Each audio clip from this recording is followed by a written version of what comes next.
Ready. Good evening. Welcome to Police Commission meeting Thursday, December 12th. I'm Chair Jensina Hopkins. We have a pretty good mix this evening of online and in the room. So the first item, we need to readjust the agenda. The chief needs to leave early this evening, and I'll leave it up to you, Chief, as to whether or not to share with the commission. I think you will. So I actually need a motion from a commissioner to move the chief's report up to the top of the agenda. So moved. Thank you, Commissioner Radig. May I have a second? Second. Thank you, Commissioner Folks. All in favor of letting the chief go first this evening, please say aye. Aye. Any opposed? Too bad. Just kidding. And I don't believe we have any abstentions. Chief, the floor is yours. Well, thank you, Chair Hawkins, and thanks for the grace and adjusting the agenda. I'm gonna sneak out of here about 6:10 or so I can get to a very special awards ceremony for my 17-year-old in his high school. And so it kind of snuck up on us a little bit with some announcements last week, some awards. So thank you for what did they do? It's kind of a big deal. Yeah, it's a big deal, but I'll just, it's not a big deal to everybody. It's a big deal to me.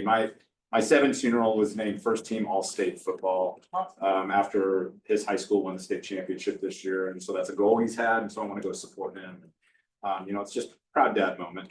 And not to leave Kendall out, my 15-year-old Kendall, she made varsity basketball for her high school. So she's one of only 2 freshmen on varsity basketball. So kids are doing great. And so I'm your chief, but I'm also the dad. And so I think you've got that switched around. Yeah, I know. I'm a dad first and your chief second, that's for sure. So I appreciate it. We support you supporting them. Thank you. Thank you. Chief's report, couple of things that are going on. We are, as usual, in the midst of a lot of hiring. We will be onboarding, I believe, 6 new officers next week, which is really exciting. Especially when you think about, it wasn't any more than 6-8 months ago that we were down as many as 25 or 26 police officers. We'll be in single digits middle of this month, bringing them on, and hopefully they all do well in training, and we're able to get them acclimated and out on the road doing their thing. And so that's really exciting, and that team is doing a really good job. It's a very diverse group this particular time, and so we're excited about the personalities we have bringing on to EPD. We're also in a really interesting cycle in preparation for upcoming budget discussions. We are working hard to better understand what this next biennium is going to look like, which will be the 25-27 biennium. And so we'll be doing a lot of work around that. I know that council, after their break, will come back and hear some recommendations, and we'll make some decisions around priorities. And so we're working very closely with our teammates now at City Hall to think about what that might look like to meet those budget targets there. Had a really good Chair Hawkins attended this morning. I felt like really good discussion from a policy perspective around public safety policy with the Chamber of Commerce group. We met at the Downtown Athletic Club, and we gave me a chance to talk about the community safety payroll tax and what we've been doing with that. Also gave DA Perosa and Clint Riley, who is the deflection coordinator, talk about the deflection program and the numbers that we're seeing in deflection and how that's working. And we finished up with Alicia Bamer and one other person with her talking about Riverbend's vision for a mental health wing out at Riverbend, 96-bed mental health wing out at Riverbend. And maybe also adjacent, that's where the adjacent stabilization center for Wayne County would go when we think about the need for mental health and behavioral health services in the area. And so that was a really good conversation, good dialogue, good questions and answers happening there. There are 2 kind of big issues that I want to leave some time for. I'm not quite sure how I can answer questions or meet people's needs. The 2 things that were brought to my attention were certainly some of the burglaries that we're seeing in our community, and what we've been able to do about that, and where we're in the midst of investigation on some of those, specifically targeting our Asian community. And when I say our Asian community, that's a makeup of many different representatives from different countries from Asia, but it's what they have in common, and what we feel like they have in common is this these victims are all fairly wealthy and have a tendency to, I think the burglars feel like they have a tendency to hold either large amounts of cash and or jewelry in their homes. And so there's a group that have been targeted that we're working with. And then we're working very diligently on the investigations to be able to do that. The second issue is around kind of some of the energy that's been around the neighbors feeding neighbors, which is happening in Washington Jefferson Park, which is the feeding of our unhoused population. That is right now an unpermitted use of the park, and how we're interfacing with those folks and how we're planning on trying to redirect their efforts somewhere else, so that it's not about the stopping of the food delivery, but the stopping of the food delivery in an area that has specific park rules that that we're being asked to enforce on a variety of levels when it comes to violation of park rules. So I can speak on that if there's some specific questions. So let me stop there, because sometimes instead of me trying to thread the needle on what I think you want to know, I can entertain some questions and be able to offer some insight or some information on those issues. I'll start us off, Chief. Sure. As an Asian business owner, in the neighborhood of one of the recent burglaries that was targeted by this particular crime ring, it was disappointing to me to learn about this issue from the Register Guard. I think most folks in town wouldn't necessarily consider the Register Guard to be the most comprehensive or immediate source of news in town. So what is the policy from the police department on informing certain constituents of the possibility of being targeted? Yeah, I think one of the things that we always struggle with when we see some trending happening in a certain area is how much information we want to put out, kind of on the blast. Like, instead of waiting for the Register Guard to do something, that we put something out more widely to the community without tipping our hand too much and losing our investigative advantage. That's always a delicate balance. It doesn't feel good for community members to feel like it's radio silence. And yet on the back end of that is sometimes some real specific strategy around why we don't do that. As we look at it, and you're going to get to be introduced to Sergeant Jordan later, and I know that Julie's going to do that. But this plethora of information I have is as a result of the research that Sergeant Jordan is doing, because what we have taken is as a result of the letter that was issued, that I think probably was the predicate event to the Register Guard article, is that we've opened it kind of as a service complaint, and letting Sergeant Jordan look into it and see where did we meet expectations, did we not meet expectations, what could we have done differently. And one of those things is certainly around communication. The one thing I would say is our special investigation unit, as well as our property crimes detectives and our violent crimes detectives, all have been leaning in on this issue. And so we kind of have two different threshold events that have happened. We had several of these that happened earlier in the year that culminated in the arrest of 6 individuals that were an organized crime ring from South America that moved up through kind of the I-5 corridor, that ended up being in Eugene for a short period of time, and got really, really lucky that we were able to identify them and do for almost 2 straight weeks, 24/7 surveillance to be able to arrest those 6 individuals to be able to do that. And so you think about all those groups that are engaged. We have a second wave of this that we're working on now. So we're thinking it's a different group, and we're thinking about seeing very similar MOs and descriptions happening up in the Portland metro area. So it's not just a Eugene thing, it's certainly up and down the I-5 corridor. The piece that works really well for us, especially if we leverage it, is that SIU group has really good relationships with our different communities of color and marginalized groups within the community.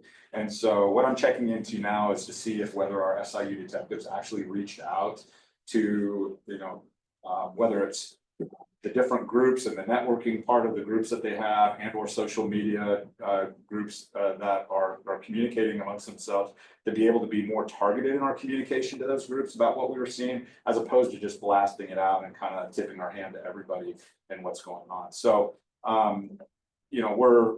we're working hard on it. We recognize that being the victim of a burglary can be one of the most invasive and emotional things for somebody to occur, especially if it's a home invasion. And very few of these, if any of them, are actually true home invasion burglaries. Most of them are called cold burglaries, which they occurred sometime while people were away. They came home to find that their homes were burglarized. But it's a really emotional time for them. And we're sad to report that of the 6 that we arrested on the first round of the burglary ring, is that at least 3 of the individuals, there was no file at the DA's office, and all 6 of them have fled the country. And so now we're kind of left wanting a little bit because there's no remedy to some of the things that we would like to see happen, which would be successful. So we're diligent. We're going to keep working. We will identify some communications gaps in this where we could have communicated better with our groups that we were seeing that were being targeted, or at least some kind of demographic of groups that we're seeing being targeted. And that's, from time to time, that's just a failure on us. We get so focused on the work of being police officers that we forget about the relational aspect of communicating with our groups. And so we'll be able to better understand how we can show up better in that particular space, and we'll make sure that happens.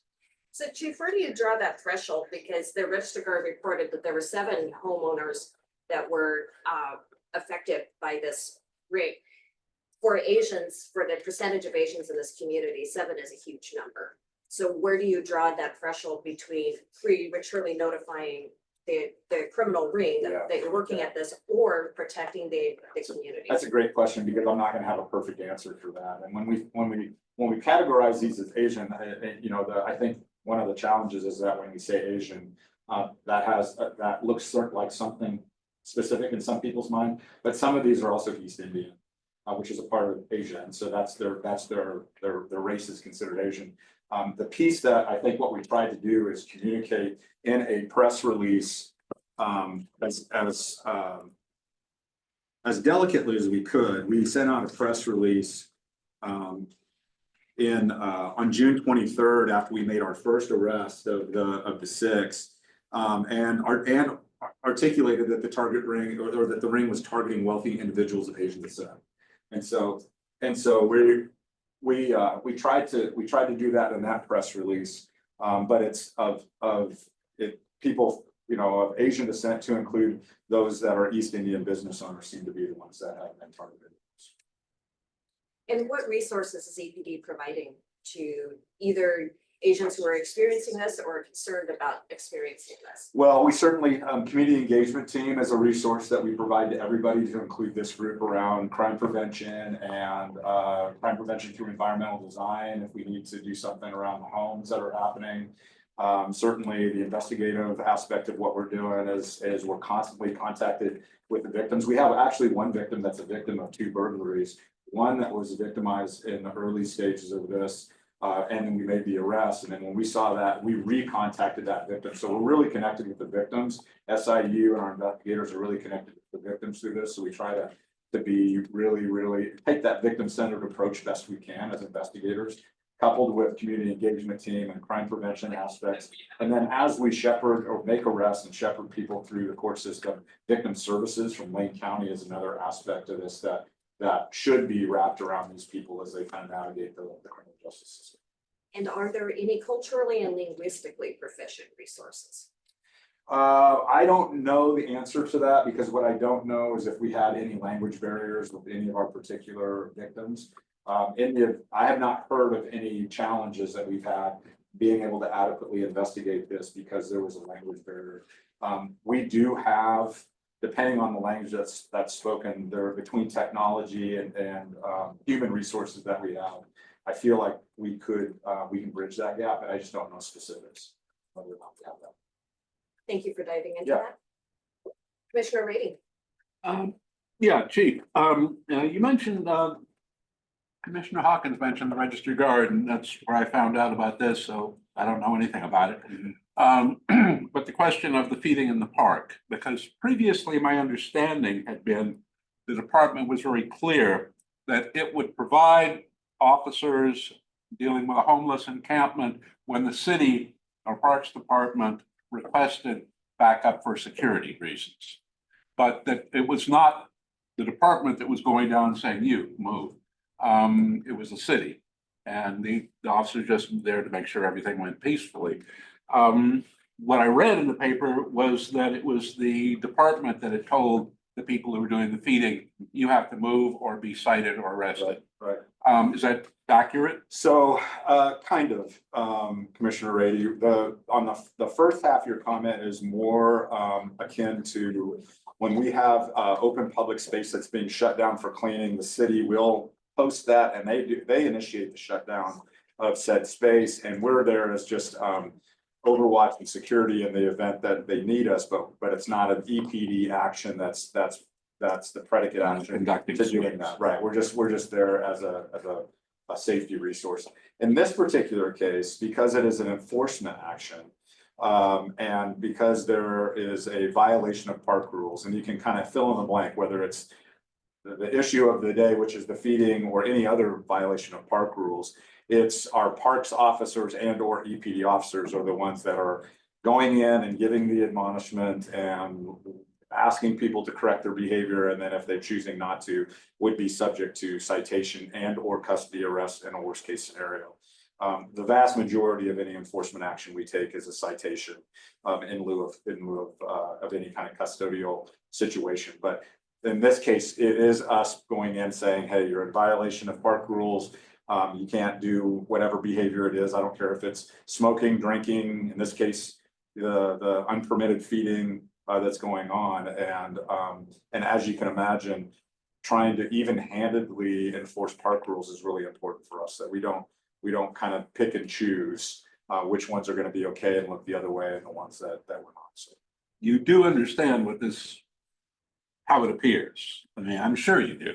well, I understand that what it appears is that we have a violation of park rules, and the expectation is that we enforce the park The rules. appearance to a lot of the population will be that there are people who need food being fed. Right. It's December and it's getting cold. Yeah. And this is a place where they come. There are feeding places in town, but they are generally far away from the center where there are a lot of homeless. No, I understand that, and what I would say to that is, and we would have to do a little bit of checking, but my understanding, and again, this is my basic understanding, is that there's been a variety of different alternate spots provided that have not been accepted. And so it's not about trying to interdict and prevent people from getting food. That's never been a stance of EPD. I think you know this police department well enough to know that we're not in that space. But it feels like there's a way to get to yes on this issue. And we just have, for whatever reason, we haven't seemed to be able to come to any kind of common ground. Commissioner Lyman. Thank you, Chair. In the first time when you were giving your presentation and you talked about this issue, at the very tail end of what you were saying, you said it implied, I thought I heard you say that the department was being directed to do what you just told the commissioner you're doing on initiative to enforce park rules, but it sounded like there was a directive from either the city or the parks or something. Is there, and so direct question, is there anyone driving that decision to enforce park rules, including the feeding of? Yeah, no, I don't think there's anybody driving this other than to say that at some point in the past, when we were talking about this, we were waiting for, I think, some appeals process to kind of play itself out. And I just don't remember how long ago we had this conversation, Commissioner Lyman, but I would say that the only direction that has been given to me is that the city has offered, and it has been exhausted, the appeals process on this. There is what is appeared to be a violation of park rules, and then the question falls to me, to us as a law enforcement agency, as we continue to enforce other park rules throughout the city, is at what point does this fall in line with yet another park rule that needs to be enforced? Okay, and my only response, and maybe this is riffing a little bit on Commissioner Rady, that someone smoking, someone drinking, someone playing loud music, those are individual violations that, are identifiable and should be enforced equitably, and no one should get a pass.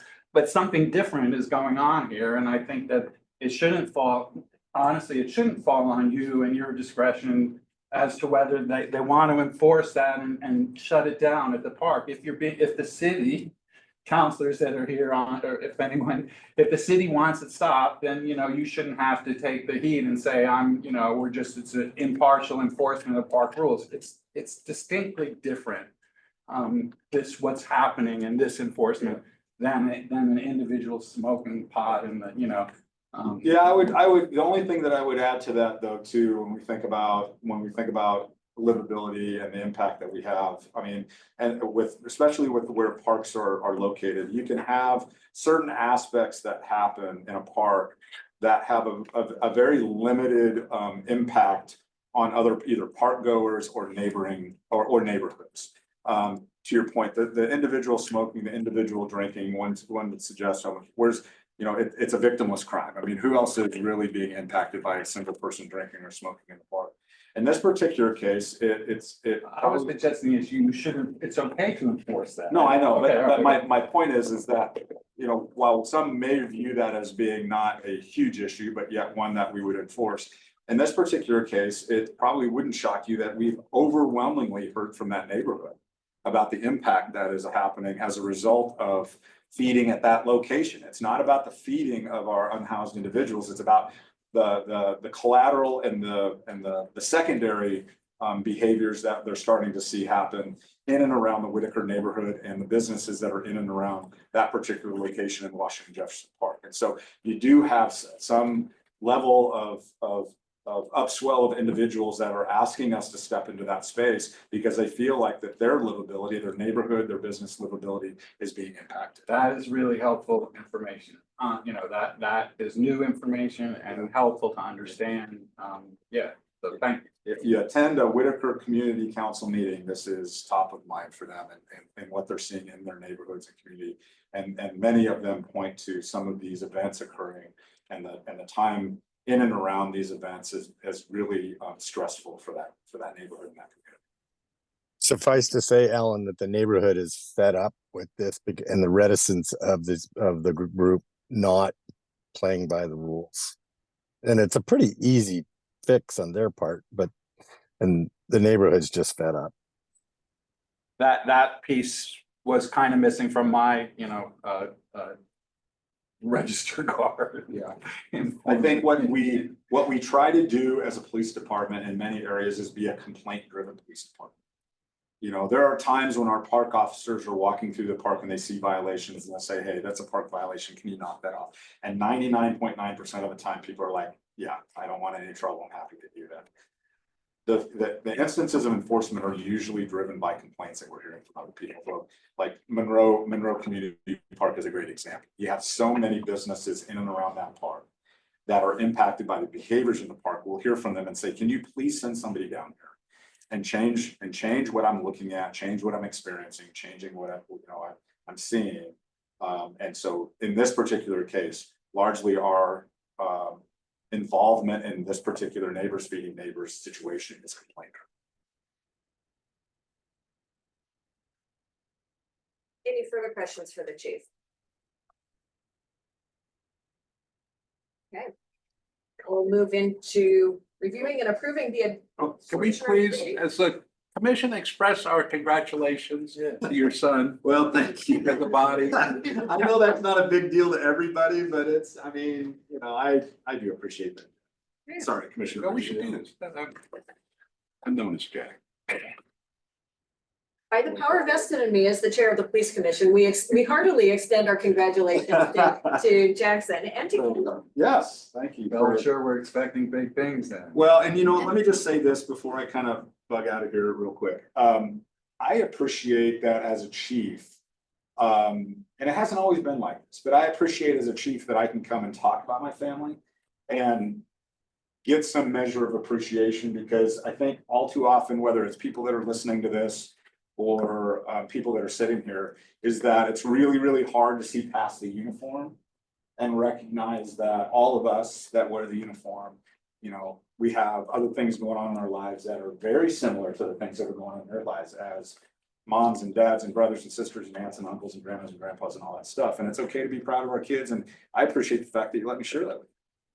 So thank you. Thank you. Great. Get over there quickly, chief. All right, Allison, it's all yours. Oh, great. Youngster. You cover.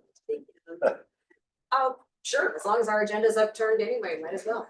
Sergeant Baron, you have somebody with you to introduce us this evening. Yes, I'd like to introduce Sergeant Allison Jordan. She will be replacing me, when I exit out of here within the next month and a half. And she will be taking over duties as the policy analyst and development sergeant. So I wanted to kind of just talk a little bit about her, and so that you guys are kind of aware of the awesomeness of her. She has been with the department almost 10 years. She was just newly appointed as a sergeant, completed, and was appointed to the policy sergeant shortly thereafter. She is also a drug recognition expert, and she was on the major collision investigation team for several years, handful of years, 7 years. And she is also involved with the local victim impact panel. In fact, is on as the president of the local victim impact panel for that serves a nonprofit, serves the Dewey programs in Lynn County. And she is also a certified standardized field sobriety test instructor. So she's quite involved in extracurricular assignments on the department, and I also had the pleasure of supervising her as a downtown officer when I was the sergeant downtown. And she's very involved with community court and was assigned in that function for the last 3 years. She's just going to be awesome. She is awesome, and she will be taking over, and you guys will be in good hands with her. So, Allison. Welcome, Sergeant Jordan. We're glad you could join us. Thank you for having me. All right, now that our agenda's been turned upside down, I would love for somebody to make a motion to approve the upended agenda. So moved. Thank you. Commissioner Reedy, second? Second. We did the agenda, I thought we did the. Well, agenda. we Changed changed. it. We changed it. All right. okay. Yes, seconded by Commissioner, Counselor Ye. All in favor? Aye. Aye. Any, against? Also too bad. No abstentions. The previous meeting recap. Our November meeting was canceled to accommodate some of us to attend the retirement celebration for Mayor Venus, who has decided not to pursue re-election.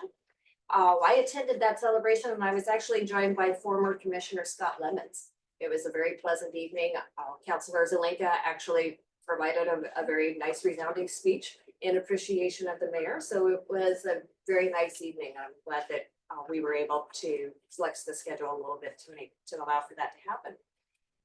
In October, when we met, we were all encouraged to apply for the Citizens Police Academy. My application is in. I am waiting, I'm assuming with others, to find out if that gets in. I did ask the chief if I could use him as my reference, because you have to submit a personal reference, and he said, be careful what you ask for. We also discussed policy 370, which is regarding the communications with persons with disabilities. And we will go into that more this evening with some explanations from Sergeant Barong of how that's presented to us. Moving to the minutes for October 2024. I know that was only 2 months ago, but to me, it feels like it might have been 4 years ago. So I'm assuming you've all had the opportunity to review. Is there a motion to approve the minutes, or Commissioner Brady? I see two things I would like corrected, on page 4, which is also page 4. Just below the middle of it, where I asked the EPD if it still offered patrol ride-alongs. I didn't. That didn't sound like you. No, it wasn't. I asked if it was possible to do a ride-along with a sergeant, to which the chief said absolutely, which was great news, and I'm currently applying for one. And Commissioner Folks, about 3 or 4 below that, asked about being able to ride along with an incident command headquarters, not just with patrol officers. Whoever takes notes. She's online this evening. She's online this evening. I hope she will take a little more careful notes in future. Any other comments on the minutes from October? Commissioner Lyman. Hesitant to say, but on page 6, my name is spelled wrong in 2 places, but you know. It Yes, it doesn't is. We really will matter certainly to be- anyone but my mother, but that's, you know. Thank Well, you. your mother is a very important All figure as right, well. okay, thank you. Any other comments about the minutes? Is there a motion to approve the minutes with the suggested changes? Or did you also have a? Nope. Are you moving? Moving. Thank you. Moved by Commissioner Folks. Is there a second? Second. Seconded by Councilor Ye and by Commissioner Rady. All in favor of approving the minutes with the edits as suggested, please say aye. Aye. Aye, any, in this case, if you actually disapprove, please tell me. I don't have any disagreements and I don't see any abstentions either. Councilor Zelenka and Vice Chair Shivers, we don't have a vote from either of you. You really? Yes. Thank you. Can you hear me? Yes, we can, very, Yeah. very faintly. Yes, I voted yes as well. I'll see if I can find a better mic. All right, thank you so much. So unanimously passing the minutes as with the recommended edits. We'll move into liaison reports. Since our HRC liaison is absent this evening, we'll begin with Commissioner Lee for a civilian review board. Hi, everyone. Sorry I'm not there in person. First I'll say that the city is hiring for a police auditor. And so that process is ongoing, as the counselors in the room know. So one comment from the CRB was, Commissioner Neal, by the way, interim police auditor Mark Gissner is with us in the room this evening. oh, great. Hello. Don't say anything about him. Well, I was going to say that he was at our meeting, so that was my comment about it. But I will say one of the members of the CRB said that their hope was that there was a robust process for finding the new police auditor, that it would be a national search.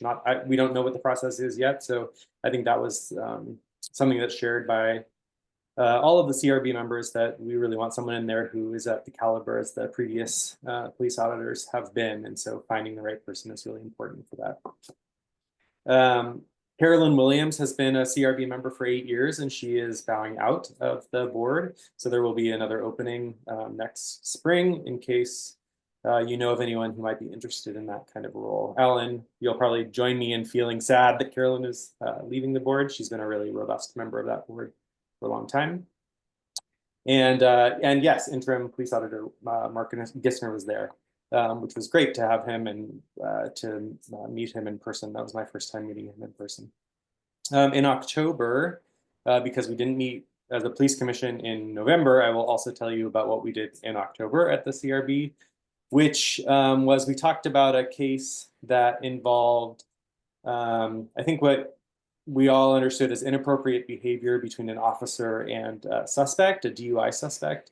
And the policy implication that came from that was sort of wanting to know if there is a way for officers or sergeants in the field to have immediate access on a suspect's history, because it was clear that through the investigation that the suspect had sort of deftly been telling lies about their history to the officer that led to a good rapport between them that wasn't really appropriate in the end for the actions that the officer took. And so we talked about access to DUI information and that it is really difficult to find immediately when you're with a suspect. And Sergeant Jordan, this is something that it sounds like you're familiar with, so you probably know that system pretty well. So what we came to was no policy recommendation at all, but just an understanding that this would be helpful in a lot of cases if there was a system that helped with information sharing between jurisdictions on previous DUIs.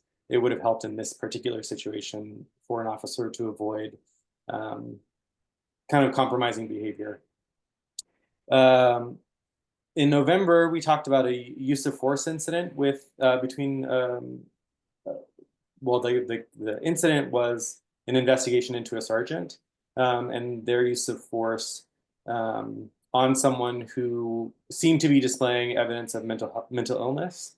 And so it was a long discussion about the allegations of inappropriate use of force and professionalism. which that's one piece of it, but there was a secondary piece that was about interactions with people with mental illness and what kind of tools officers and sergeants have available to them. And I know that's something of interest to this commission also. I will say I was hoping the chief would be here for this because there was a disagreement between the auditor's office and the chain of command and the chief on the outcomes of that investigation. The chain of command and chief determined that the uses of force were within policy, and the auditor wrote a letter of disagreement saying that they felt like the allegation should have been sustained. And actually, the CRB board was kind of all over the place. It was the most disagreement that we've had on an issue. And this is particularly relevant in uses of force because of the Graham standard, where a use of force is sort of deemed reasonable through a reasonable perspective from a fellow officer or fellow law enforcement officers. And from my perspective, everybody in the chain of command felt like this was a reasonable use of force. But a lot of community members, including myself, felt like it wasn't. Like if you were just observing the encounter, which we did, we watched a lot of video. And so it's this discrepancy between what a community feels like and is appropriate use of force versus what is sort of the legal standard of the use of force. And that's been an issue, I think, in communities over time. So it's just something that's probably going to come up again, and in particular with someone who is with an individual that the police come into contact with who is experiencing a mental health crisis. So it's sort of relevant, I think, to our longer term conversations about those kinds of resources and different tools that might be available to officers instead of uses of force. So that's essentially the. Was there discussion about the officers' adherence to policy, or was it more about the perception of community members? Yeah, so the auditor reviewed the use of force reports, so blue team report from the police department, and they sort of initiated the investigation and the complaint. So they felt like there might be a violation, and through the investigation and through the auditor's office review of all of the information, they came up with a determination that the allegation should be sustained, meaning that they felt like the officer did violate the policy. But all of the chain of command and the chief felt like it was within policy. So there is a discrepancy between the auditor's office and the police bureau or police department, which happens in other cases too. And it's kind of notable that the auditor, the person who made the determination within the auditor's office is also a former law enforcement official. And so that helped me understand that they sort of had a peer perspective to some degree, but that they aren't currently a law enforcement officer working within our community or within that context. There's a lot of recognition that like watching videos and reviewing evidence can't put you in the moment of like a fight, for example. This is basically a fight that occurred, and that it's really hard to make a determination, and that's why the reasonableness standard applies and why it has applied as a legal standard. So it was a tough decision, I think, for everybody involved. Is there a recommendation from CRB for police commission as far as maybe if we can help clarify a policy or do anything with it? I think the CRB would like to continually engage on the issue of how the police department and how officers and sergeants in the field engage with people experiencing mental health crisis, because it's assumed, and maybe the interim auditor can speak to this, but it's assumed that we might see more cases like this, just given the variety of encounters that police officers have and knowing that there's a lack of resources available to deal with this systemic issue. So I think there's no direct policy implication other than understanding that there was a use of force that we all disagreed on, and that there's a discrepancy between community perception and sort of official legal uses of force. And then that this happened with someone who was clearly experiencing some mental illness, and that we would like to help contribute in some way to any information that can I don't know, broaden our resources for officers and for our community on that issue. It was on our agenda for this evening to review mental health crisis response policy 418. However, EPD's subject matter expert that was going to join us is not available this evening. And I believe Sergeant Barong, we were going to move that conversation into January.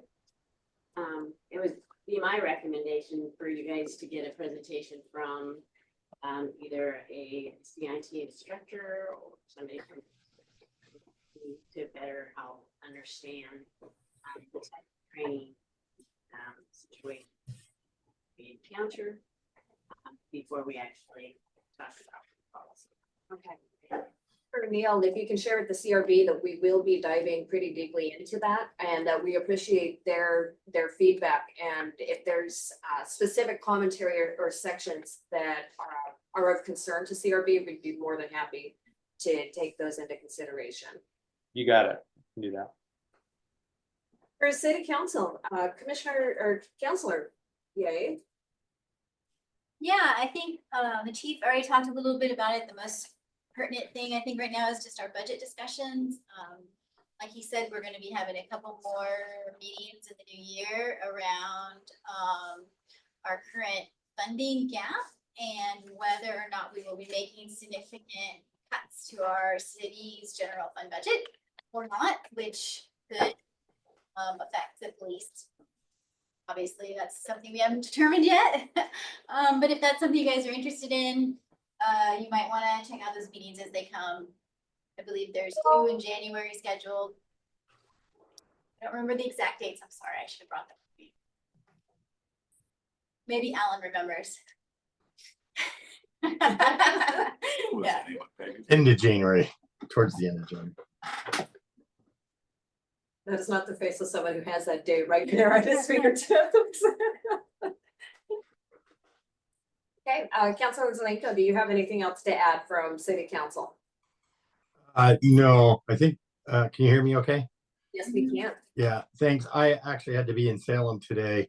And so I didn't know when I was going to be back. I was actually listening to the first part of the meeting on my drive back from Salem. So I'll be remote for the duration of this meeting.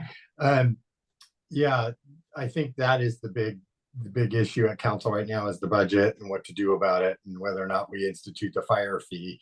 Without the fire fee, the general fund is going to have about a $10 million hole. And when 60% of the general fund is police and fire, it's hard to imagine them not being affected by the cuts that would ensue if we didn't do that. So we'll have those conversations in the January timeframe. Okay. Then we will move into commissioner comments.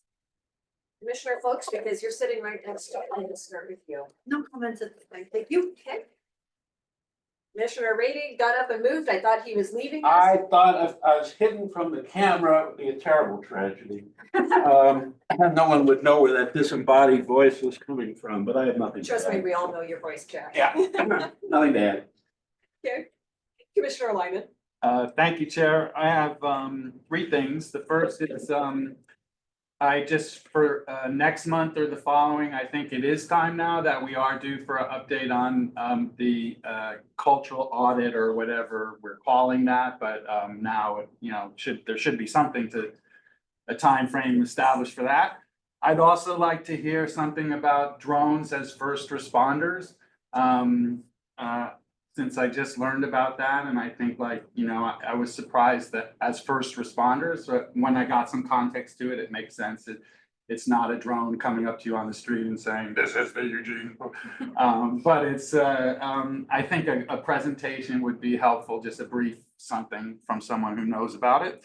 And then in the last meeting that we had about the disability policy that we're gonna talk about again, you, Chair, asked me something about like how often in court does it come up that people claim to not have been accommodated or issues with accommodation. And I went right to the issue of custodial interrogations and confessions and things like that, which are addressed in our policy. But I totally missed, and I felt remiss right afterwards. I missed that there is this whole subtext of encounters that go bad because someone's hearing impaired or someone's speech impaired, and that's misinterpreted and it escalates, and it's a mess. And so that does exist and that does happen. And I'm sure in the disability community, anyone who heard my answer was like, what about all the times that, and so training and policies to be alert for the things, that look like someone is, not responding appropriately. But so I just wanted to add that. So thank you. We do have on our preliminary agenda for January to be we'll be requesting an update from the chief as far as the cultural audit. The drones as first responders, the first time I'd heard about that this morning was actually at the Public Safety Forum at the Downtown Athletic Club that the chief mentioned too. So I think it's very timely, and I would certainly welcome more information about that. We have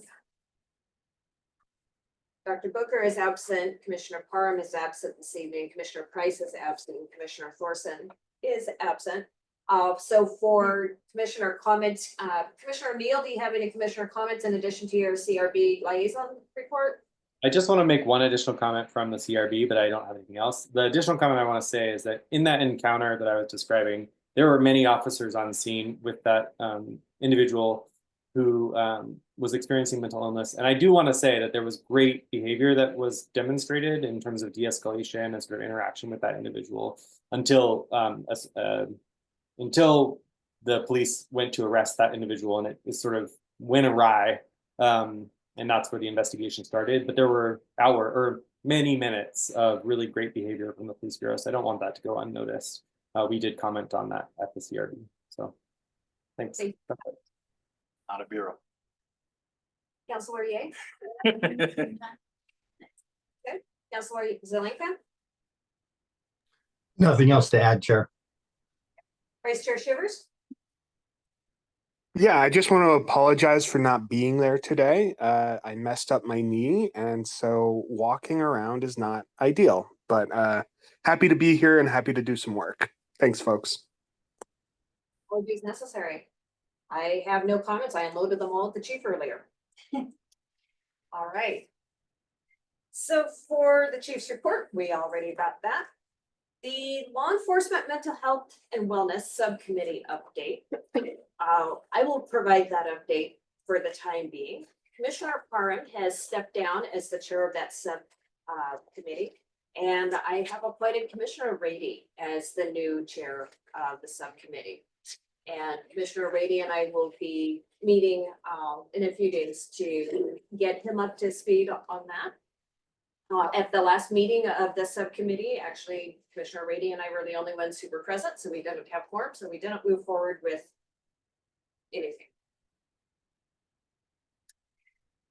Sergeant Barong, I believe you are bringing us a tutorial on the policy and procedure website. You provided slides. That was what, 2 months ago already.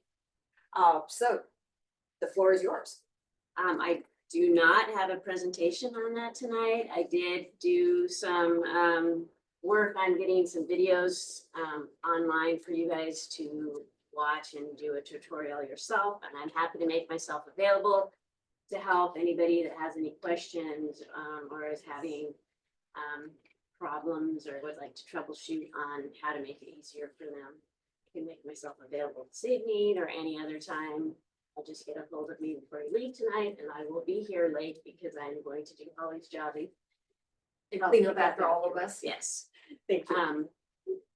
I just felt like it would be better time for us to spend on talking about policy that we have on the table with the communications with persons with disability, and that the other stuff I could do one-on-ones or with people to help you all. So feel free to reach out to me and we can make that happen. Okay, can I move into the policy, or would you? Can you explain for me the difference between policy and procedure? Sure. I guess I'm going to summarize it, but policy is more of guidelines, and the way I look at it, and when I talk to even coworkers and supervisors who come to me to work on a policy together, is that policy is essentially like the guardrails on a road. There are guidelines that are provided, and the guardrails are there to help you stay within in the lanes. Procedures are more step by step. This is how you will do something specific that we have on the department. So many times you may have a policy on a subject, and then you may have an accompanying procedure that really goes the step by steps of how you go about accomplishing specific. Does that kind of help for people? So procedure is more definitive, but the policy is more guidelines. Policy would be more guidelines. I don't really like the word definitive because nothing is definitive in police work because nothing is always the same. But anyway, procedures are more guidelines in step by step for employees of the department to follow to accomplish the project. Well, I have to admit, when I hear you say guidelines, I hear you saying it in a Captain Jack Sparrow voice. All right, so yes, take us into the policy 370, communications with persons with disabilities, please. Yeah, I'd like to just mention a couple of things before I dive into this. One is that our committee engagement team asked me to encourage all of you to please partake and apply to be on the Citizens Police Academy. It's still open for enrollment. And I believe that it's still going to be, that Citizens Police Academy is going to be occurring in March. So please take advantage of the opportunity. You learn a lot, and you get a lot of presentations, and you get to experience in some circumstances what it's like to be a police officer. So I'd like to encourage you to do that if you have not, and if you're on the fence, you'll enjoy it. Commissioner Reedy, do you want to back her up on that? Oh, yeah. Anyone who has not taken the academy and has any interest in the Eugene Police Department and has the time, I would think it should almost be required for members of this commission. I'm not suggesting it should be because people have different time commitments and the like, but it's invaluable. Absolutely. Thank you.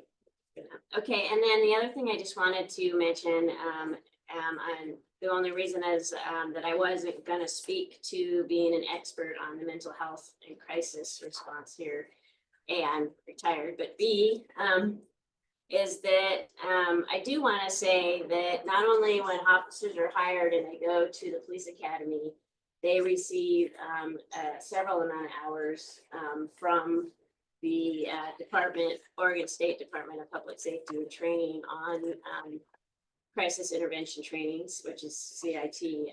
But when they come to the police department here, we actually require them to go through 40 hours of crisis intervention training prior to them being out on the street. And then we have requirements by the state to actually have yearly CIT training provided a certain amount of hours throughout the year, each year for officers. So a Eugene Police Department police officer receives above and beyond what the state requires, and we really do a good job about providing training in regards to crisis intervention training.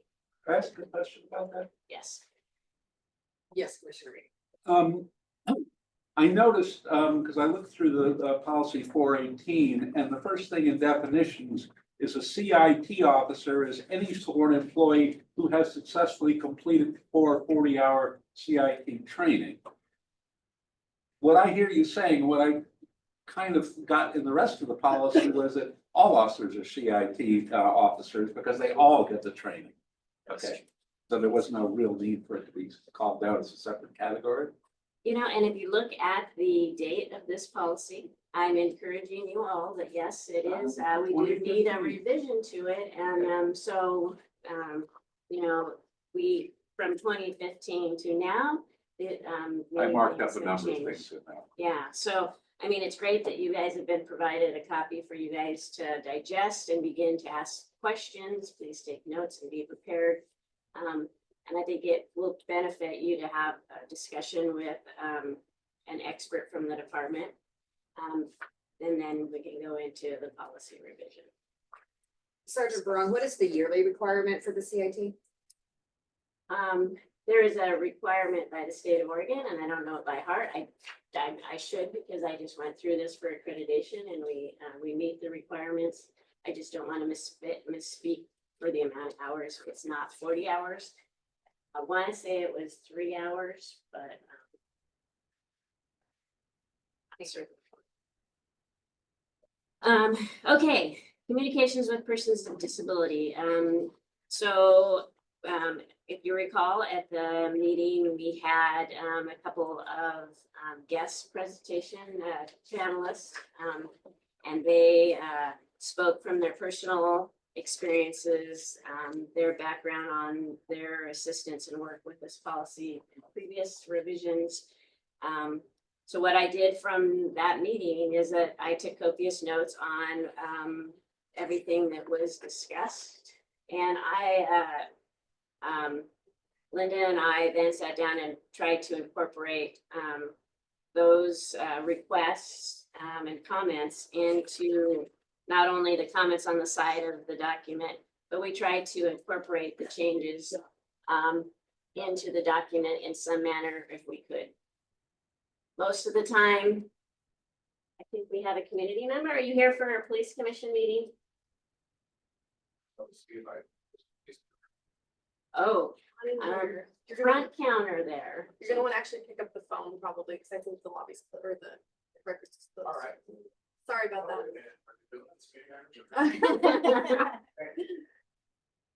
Most of the time when we have discussions about policies here, we'll take note. I have discussions with the chief about whether they're gonna take your recommendation and incorporate them into the changes. With this policy, we heard what you said and we tried to incorporate almost every single comment that was made. I do have to say, in fact, Linda and I discussed this together, that I talked about how our policy was progressive compared to other policies across the state. But I think that your contributions were invaluable and has made the policy better than it was before. And so I just want to offer my appreciation for everybody participation and offering their comments, because it did make it a better document. And so there's a couple ways we could do this. I mean, we offered the document for you with the comments. I could go through each comment. I'm going to say that I forgot my glasses, and so it is hard for me to see the little tiny writing without my glasses. Or I can just open it up for further concerns and questions that you guys have regarding a specific location of the document. So if I'm looking at definitions of 370.2, the verbiage changed from including autism spectrum disorders in the third bullet. It changed to addressing neurological and developmental disorders in the first one. Yeah, we incorporated that all together rather than separating it out and essentially calling each disorder out on its own. Okay. And that was a suggestion. I believe Commissioner Folks brought that to Yes. us. Yes. And then we had the suggestion from Dr. Booker, all persons, even foreign nationals. I see your note in there, all persons in the community, which covers even foreign nationals without calling out immigrants. Are there any persons in the community who are not in the community who are likely to be contacted by the Eugene police? I mean, wouldn't persons cover absolutely every instance? Isn't in the community redundant? Imagine a person out of the community, what do you see? Because our officers contact people in this Eugene community, I think that's why we reference our community. I mean, we're greater, if you think about it, because of our close proximity. people from Springfield, we are fairly close and sometimes, you know, Contact the person in Springfield, same policies you'd be following. yes, so I mean, Just being like, picky, don't mind. if you would like me to remove the word community, we can do that. I have one thing. Yes, Commissioner Brady. 370.5.1, the end of the second line. I believe that of should be an or. Am I wrong?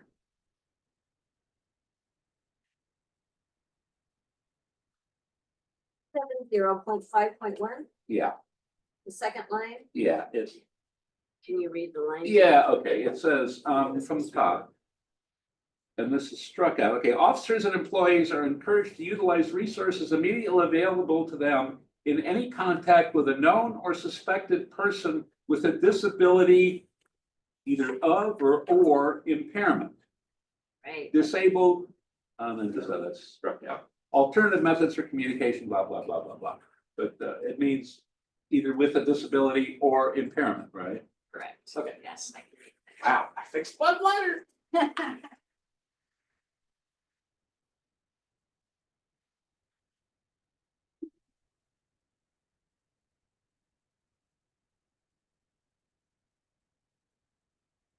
Additional comments, questions from commissioners? Commissioner Lehman? Does this get run through we had two representatives that had worked on the previous policy, and then we were all looking at a not current, and then this is not by way of criticism, but I'd like to make sure that those individuals get to see this before it's policy, because they're the ones with more expertise and understanding than I would ever have. Because Linda works directly side by side with me, yes, she intimately reviewed everything and Awesome. how to incorporate all the changes, but I will make sure that Craig does get Thank you. the ability to review it before Thanks. it's finalized. So that kind of brings me to, that comment kind of brings me to the next discussion that I kind of wanted to have about making the document available to you in a manner that is the best way for you and the most clearest way for you, for everybody on the commission to understand it. And so I personally feel that trying to read a document with a bunch of strike throughs and comments all through it is very difficult for me to read it and then incorporate and understand it in a flowing manner. And so I know that for your request, you asked for the version that has all the strike through and all the notes on it. I'd like to offer that we could provide a clear version of the document without all the strike throughs on it. And then an additional copy that has all of it and presented it like this in this way so that people that have a hard time reading it without the strike throughs can. I think that you guys just need to communicate to sort of Jordan what would be best for you. I know I'm just talking about my personal opinion of trying to read the document is difficult when there is a bunch of things distracting me. So I'm not so sure if that's the way everyone feels, but it just want to make sure that I'm making it easy for everyone to read the document and consume it. Vice Chair Shivers? Yeah, thank you. I prefer the clean version as well. As somebody with color blindness, the strike throughs and the green stuff is incredibly confusing to me. And all that really matters is that I know how it will be. The historic stuff is stuff that I can go back and read the old policy if I need to. Commissioner Lyman? Yeah, no, I really have to kind of dig in here and say, like, we have a discussion and we ask for changes and we ask the department to be responsive. But then if you just get a clean thing, there's absolutely no, it's not even an accountability thing. There's no way to know, like, did this get changed? Did it not get changed? I have absolutely no objection to providing a clean, a mark to show changes and a clean version, but I think that every time the document evolves based on our discussion, that we should see the changes and then then we know that they happened. And you're not accountable for monitoring your own changes. Now, the color, I have no interest in, you can have a document marked to show changes that is in one color, so my pitch is strongly for both. And if I'm understanding correctly, Sergeant Brown, that's your proposal? Yes. Okay. Is there somebody that is willing to make a motion that the policy sergeant can, for police commission meetings in our packet, can provide what is the official term for a marked up copy? And no markup copy. A markup copy and a clean version for the policies that we're reviewing? Thank you, Commissioner Rady, second. Again, For folks. All right, all in favor, please say aye. Aye. Any Aye. opposed, please say nay. No opposition, any abstentions? No abstentions. So do we want to continue with this markup version that we have this evening, or bring this back in January along with the clean version that will be simpler for some folks? I personally love the idea of having both. Sometimes my brain wants the really complicated history, and sometimes it just wants to read it through like a novel. Sergeant Barag, I do appreciate your addition of section 370.6.4 for service animals. And Commissioner Folks, I know you had done quite a bit of homework on this one and reading through. Did you have specific comments? None. Okay, Commissioner Lyman. And just for clarity, on the mark to show changes, it's from the version that I'm not making a statement, but for me, I'm viewing it as we look at a version at a meeting and then changes are made at the next meeting. The only mark to show changes are from the version that we are looking at tonight to the next time. So I keep hearing people talk about the historical. It's not every change that's ever been made in this particular document. It's just what's responsive to what we talked about. So oftentimes after the first or second time we talk about it, the red line, the mark to show changes version should be rather short and just a few tweaks and, so anyway, that's the process that I'm understanding we've agreed to, so. Okay, so Vice Chair Shivers. Yeah, for clarity, I have no opposition to including the strike through stuff. I just also need the clean version. So do we want to make a vote on this policy as we have it before us, or wait until we have the clean version in front of us as well? So as tonight, the only changes that I have heard is possibly taking out the word community in the first paragraph. And changing the word on the page 370.5.1, where we change it from of to or to or instead of. Anyone else have any other concerns or? Vice Chair Shivers? Sorry, I can't figure out how to do this on my phone very well. One of my concerns is not just how to communicate with people who have disabilities, but also how to identify them. And I might have missed it, but I didn't see anything added to the policy along those lines. I would put it under factors to consider because disabilities aren't always obvious.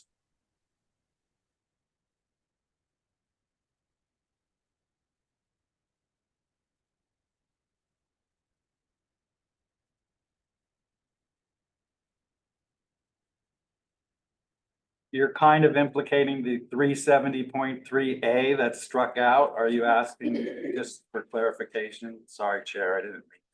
It's my Commissioner.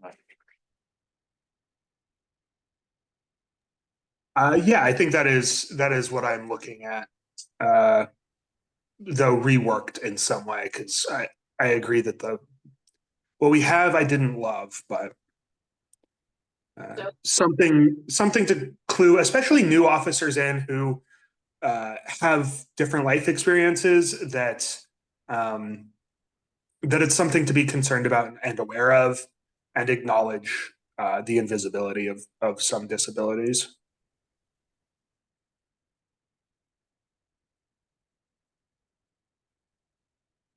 I see that the last two sentences of that section were moved into subsection D there. So if we brought back subsection A, the extent to which a disability is obvious or otherwise made known to the involved employee, does that meet your needs, Vice Chair? Yeah, I would. That would meet my needs. If we wanted to rewrite it in a way that was more blunt and clear, I wouldn't be opposed to that. But I could vote for the policy. I mean, I could vote for the policy as is. It's just something I want to consider. Just to clarify, we didn't strike through and totally remove all the content in A. We just reworded it so it was more clear, because that was the comments that it was confusing and not very clear to the reader. And we just moved it down to section D. We just restructured the paragraph so that it was a little bit easier to consume. But we did change the wording to not say to the extent which a disability is obvious. And if you want, we could put some of that verbiage back in. Yeah, if I were to wordsmith it, I would just say, as a point A, be aware that not all disability is easily apparent. Commissioner Folks. To add to that, Commissioner Shivers, on 370.4, that top paragraph does touch on a little bit. Recognizing that various law enforcement encounters may be potentially volatile and are emotionally charged. Should remain alert to the possibility of communication problems and exercise special care in the use of all gestures, body language, and verbal and written communication to minimize initial confusion and misunderstanding when dealing with any individuals with known or suspected disabilities or communication impairments. Does that touch on what you're thinking? Or Yeah, actually, the policy 418 mental health crisis being called out specifically in that section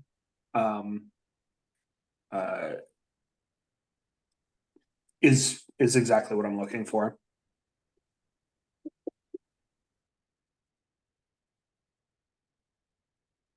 Channeling the late Chairman Boggs, right? Propose it. That's what he would have said to us. Is, Sean, just tell Julie what you wanted to say, and we can react to it.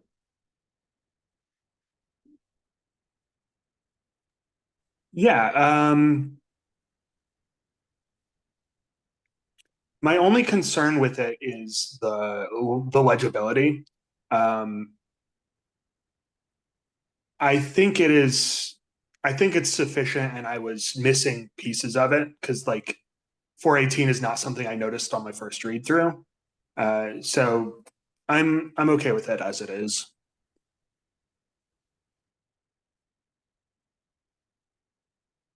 Additional comments?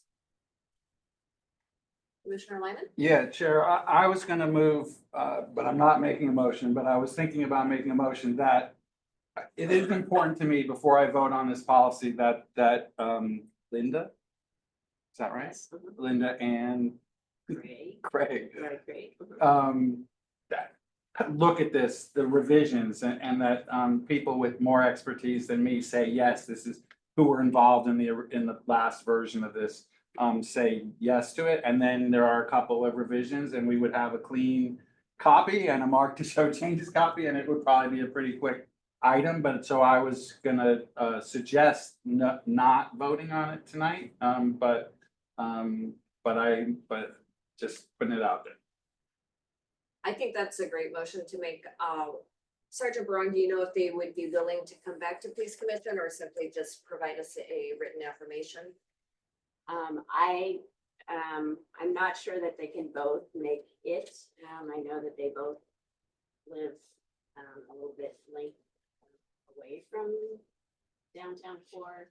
I can certainly bring back to comment on whether or not they did review it and whether they gave it a thumbs up or provided, but I know for sure Linda works with me every Wednesday, and so the version that is now is approved by her.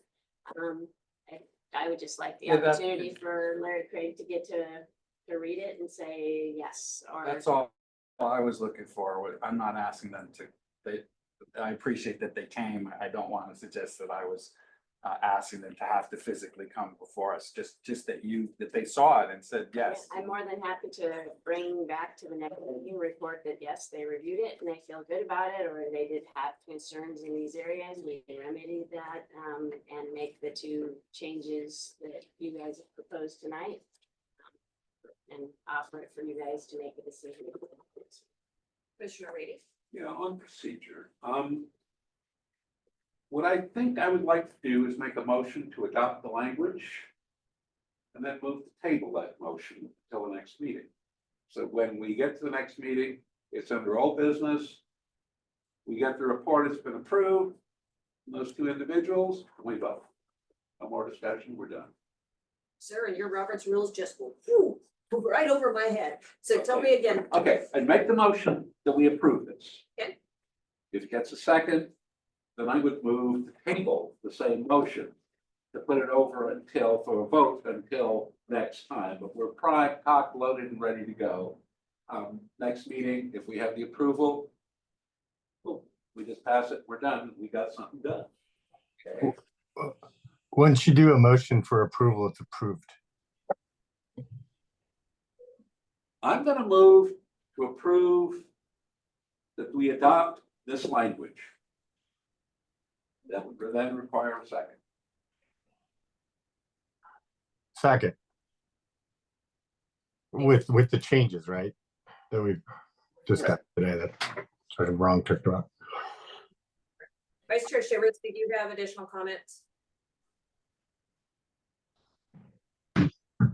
Only that my dinner is burning. Okay.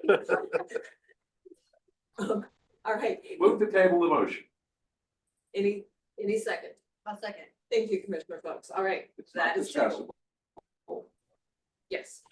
Okay, Then we need to vote to table. we have to vote to table it. Okay, all in favor of tabling. Why are we tabling this?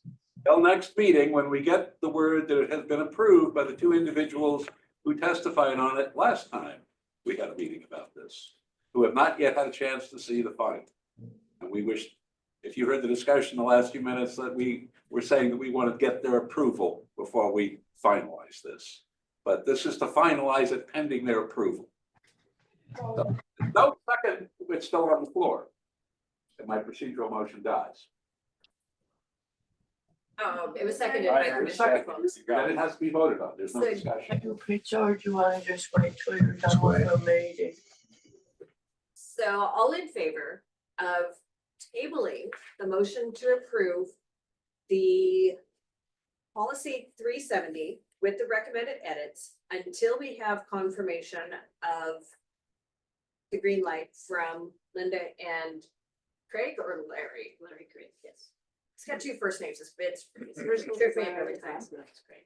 Okay, thank you. So I wouldn't suggest doing that motion. I would suggest tabling to next meeting as date certain.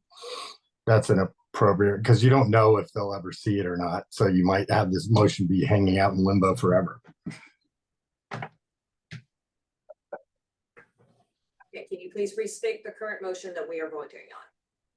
Move to table the resolution we just adopted until the next meeting. Second. All right.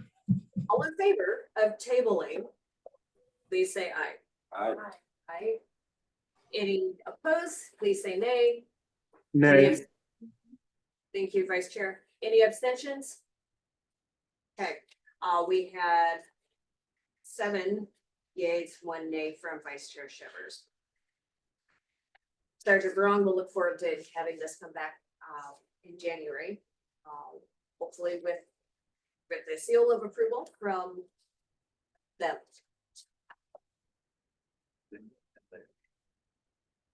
Regarding policy 418 for reviewing the for mental health crisis response. Since we do not have EPD subject matter expert to give us a presentation on the training that's provided and how they interact with folks in a mental health crisis. Commissioner Reedy, do we move to table that till next month as well? We could, or we could Or do we just bump it? discuss any things people have to bring up about the policy, which we were sent in our package, so some of us may have reviewed. I did.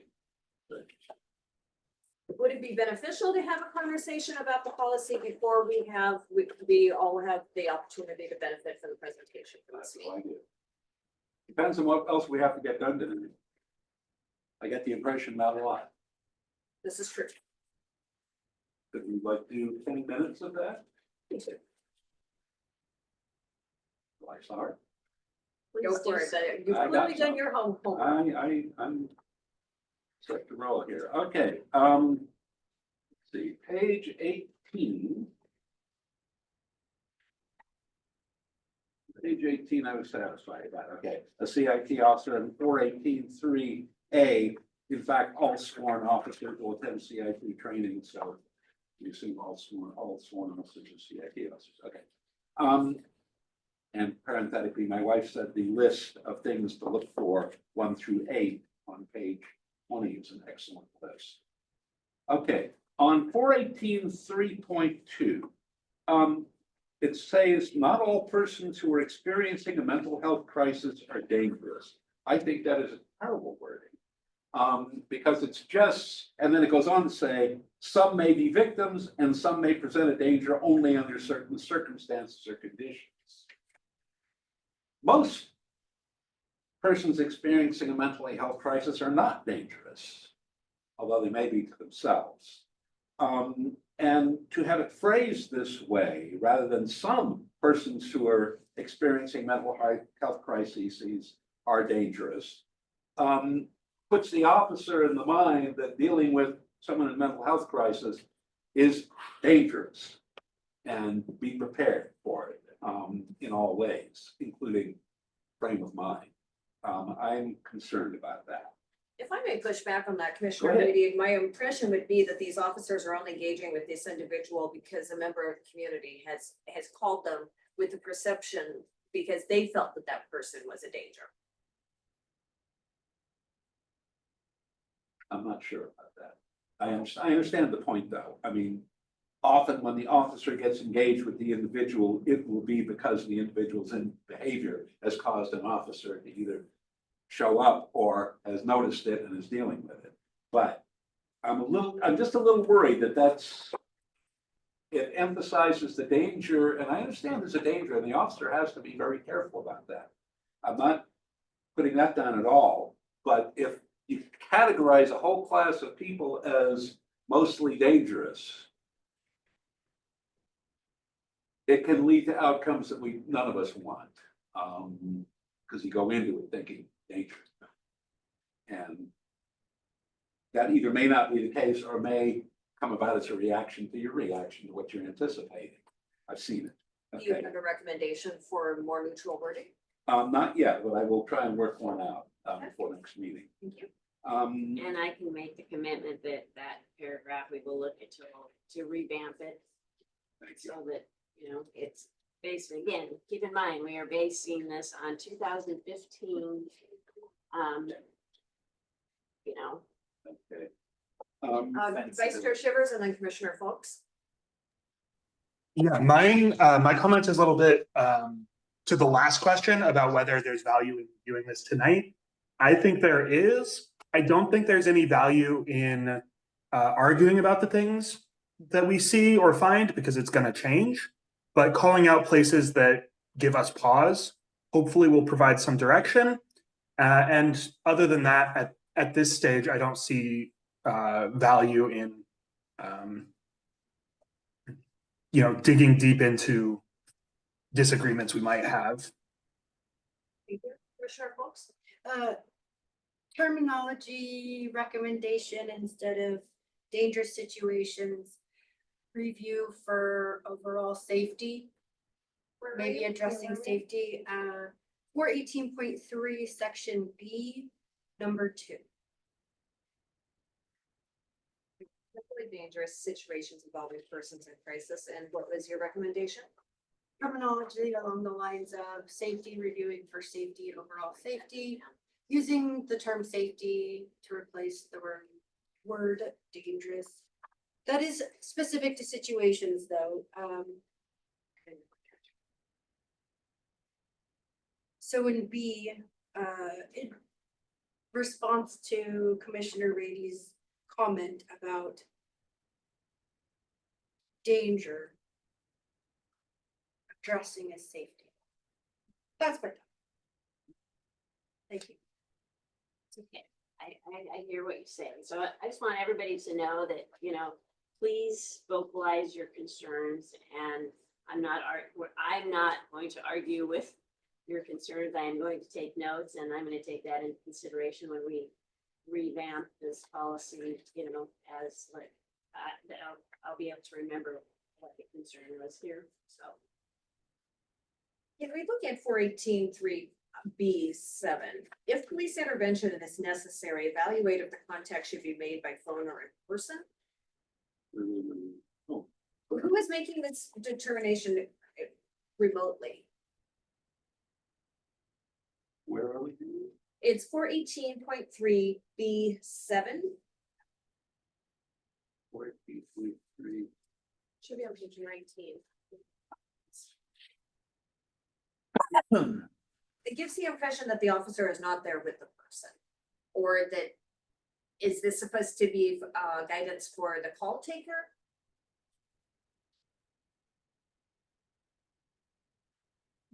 I think it means if the police and the person are not together, like the person's in the house, police officers maybe outside, that's what I thought it meant. Or if there's been a call.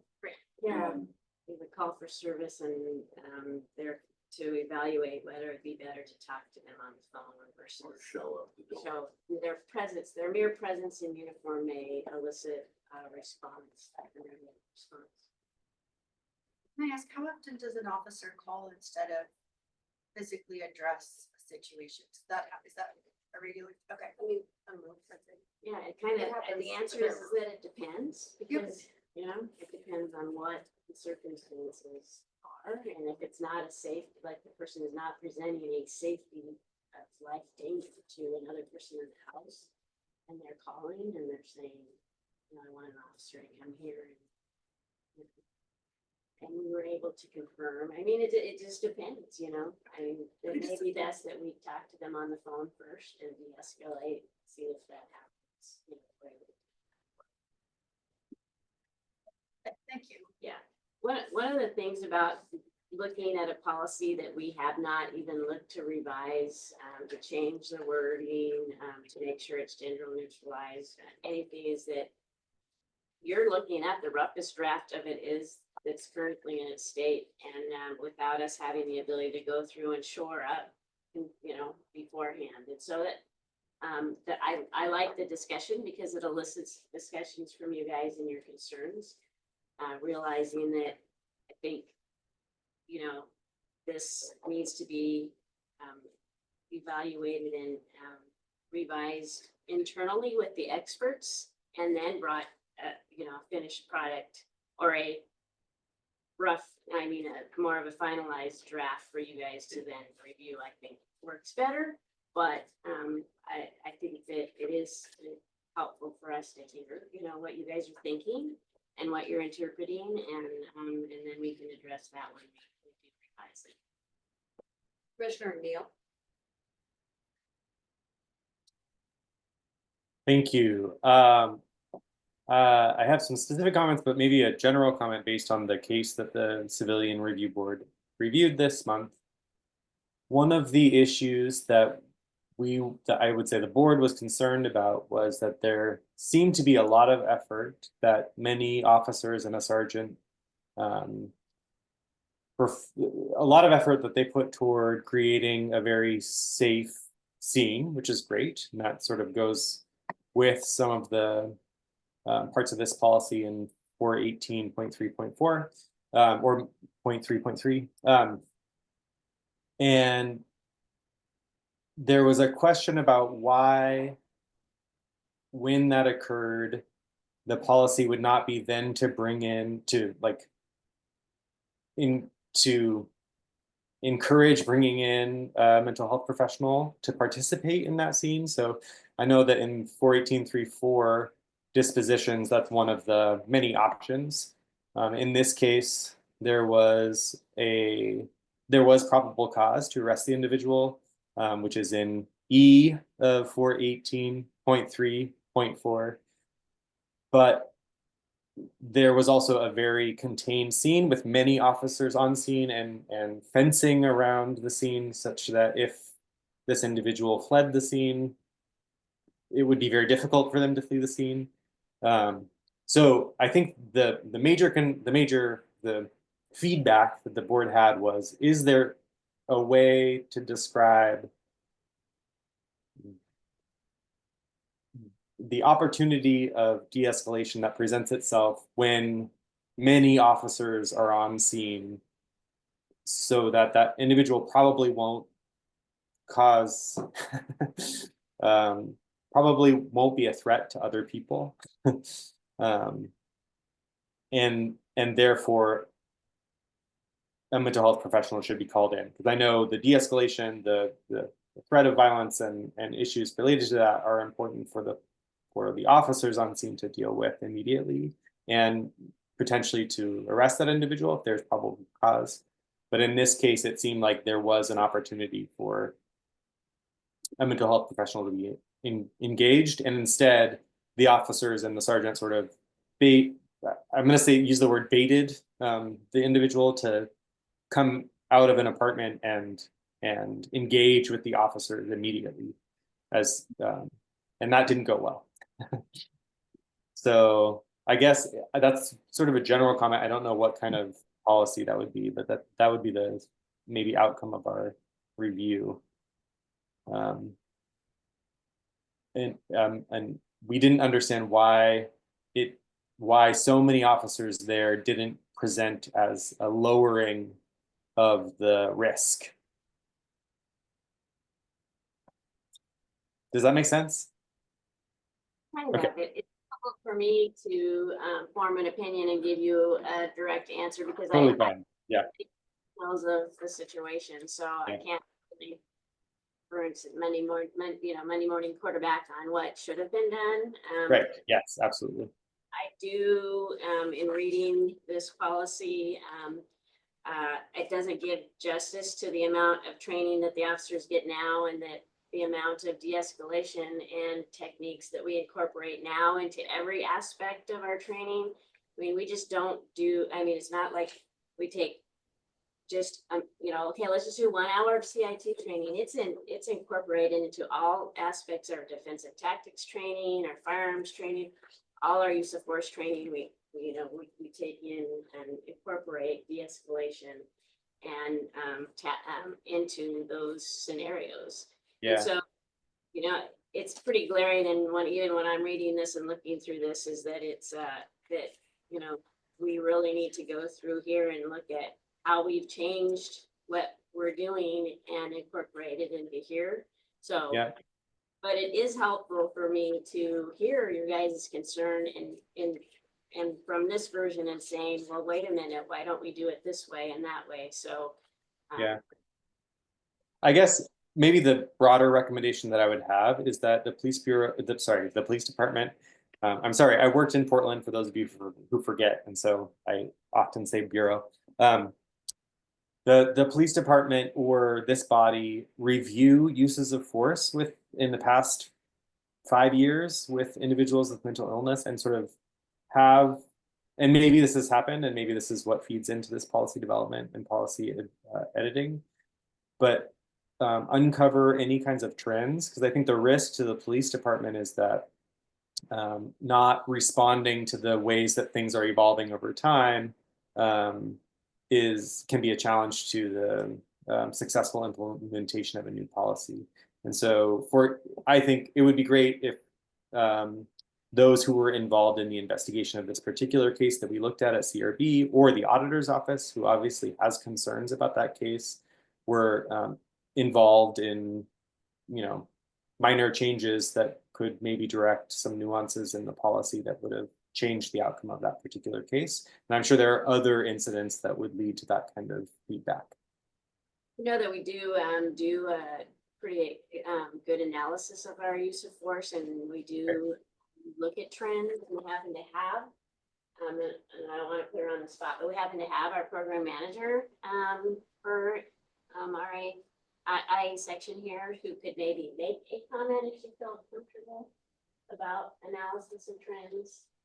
Well, in this case, we absolutely look at every IA case. Can you please come to the table, Cindy? Sure, thank you. Oh, is that Cindy? Hi, Cindy.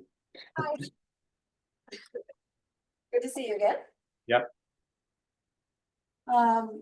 We look at every IA case at the conclusion of the case, to determine if there's any lessons learned, whether it's a performance issue for an individual officer, if there's a training issue that would be appropriate, maybe an adjustment or a policy revision.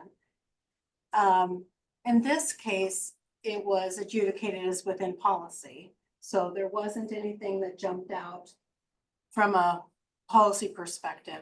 But that doesn't mean that we couldn't, at your suggestion, have another look at that and see if there's maybe something that would be applicable to enhance this existing policy. Yeah, and probably for clarification, the use of force policy was reviewed for that, right? Right, Not necessarily this policy right. 418. right.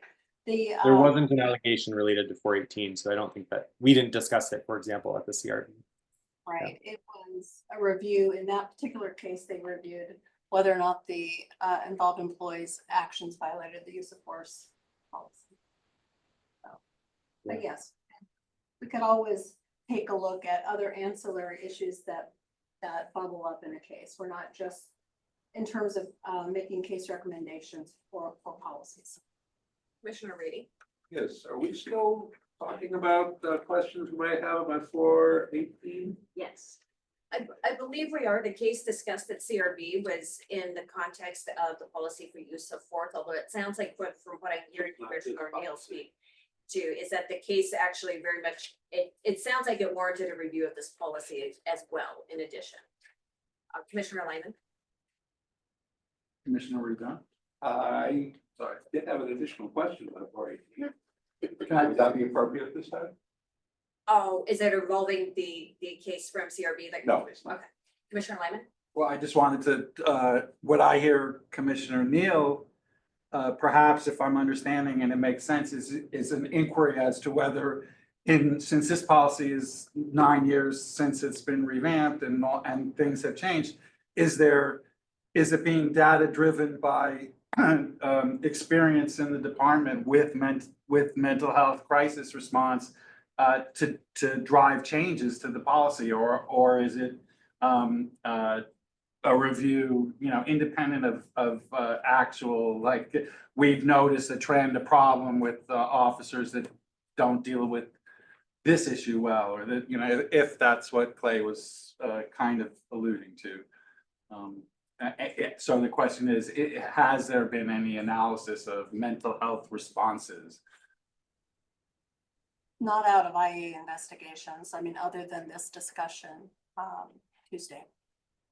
They did bring that up as one of the CRB members was suggesting that if there were better resources in our community for the folks that suffer from mental health issues, that this whole thing may not have even happened, because there were previous calls for service with this individual before this case in question.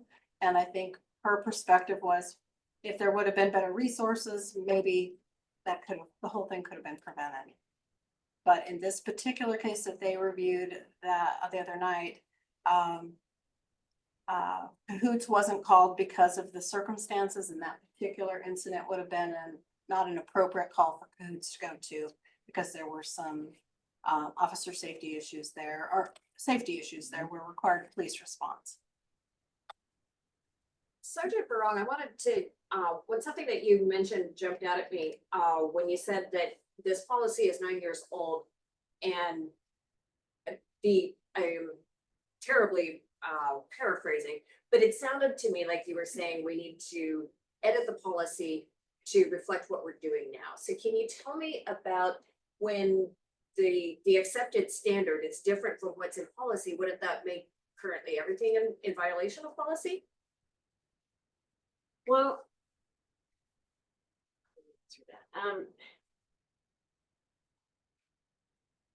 I guess what you're saying, if you literally take it in transition, yes. I'm going to admit it that there are policies in the department that need to be revised, and for me to revise 300 policies all at one time is not something that I can do. Given the fact that there are priority and many factors that kind of play into when a policy gets revised, we kind of prioritize things. And so this was a policy that you guys inquired about, but yet we had not had the opportunity to actually go through and begin to look at it and do the initial edits to bring it to you.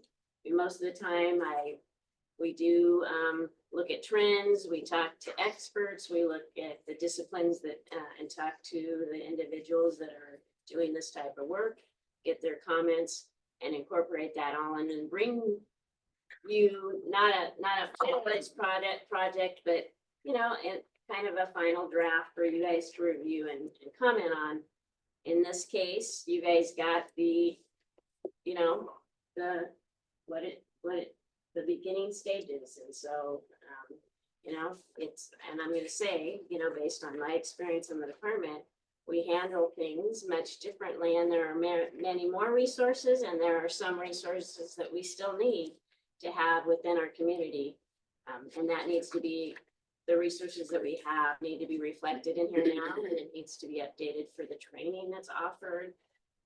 So there's quite a bit of work that needs to be done into this policy. So your answer is yes. If we look at this policy, and then we look as to what we're actually doing now, very different. And yes, it would almost be a violation of policy, but we don't look at internal investigations from that standpoint. Right, I would say we would look more holistic. That's our existing policy, but if there's other applicable training or other expectations or command directives or anything else that have been given expectations about, that's what we'd hold them accountable to as well. Does that help? Commissioner Neal, is that also the lens that CRB uses to review these cases? Yeah, you know, we haven't, we look at the existing written policy, and whether there's a violation of that existing written policy. We did not look at this policy because there was not an allegation that there was a violation against it. So we would look at whatever is written down, and that's where we don't make the allegation, so we're just reviewing the investigation. But the auditor's office would make an allegation, or whoever makes an allegation, it would be on current policy. Sergeant Barong, is there a current policy regarding the co-responder model, or is that something that would be included in the newest version of this policy? We just finished, I believe, a co-responder policy. And so there is a version, a policy of that was just finalized and published. And so whether or not we look at, you know, I think it would be interesting to look at what our co-responder, and it really is specific to the co-responder program. And we look at what we did, the work we did in that, and then look at this policy and say, you know, are we duplicating efforts here? And as I'm talking, I'm going to say no, because there are specific officers that are assigned to the co-responder program, and that procedure outlines the guidelines of what they're expected to do. So I think that this policy, again, you know, we have a policy and a procedure. This policy is more overarching to every officer on the department. And I think that it would be, you know, separate, but incorporate some of what they're doing in the response too. I mean, the chief has wanted, I mean, the co-responder program model has been working downtown mainly, but it is expanding to citywide. And so, you know, there are things that more resources and maybe a practitioner that could respond to to that situation where in the case right during, when the officers responded, previously is that they didn't have access to that at the time or what, so. Thank you. Commissioner Reedy? I had a number of questions Sorry, on the spot. regarding 418.3.4 disposition. This is not a question of I've got some problem with language. It's a question of I'm having trouble understanding what it says. My primary question regards a peace officer hold. And the person then, what exactly is there, where they're to be taken, what is to be done with them is discussed in sections E, F, and G. It's far from clear to me where they go. We have 11 locked beds in the county, I believe, and they're all full all the time. And that means, well, Sheriff Trapp once told me that he thought that 40% of the jail population were diagnosed with mental illness, and he thought another 40% could be if they had the time to do the diagnosis, and that we do our mental health work, such as it is, at the jail. It's not clear from the language in there when the person is taken to jail, when the person is taken to a mental health facility, if such a thing should happen to exist, be available, and when they cite them in lieu of custody. And the language seems to contradict itself, but it may be I'm just not fathoming it.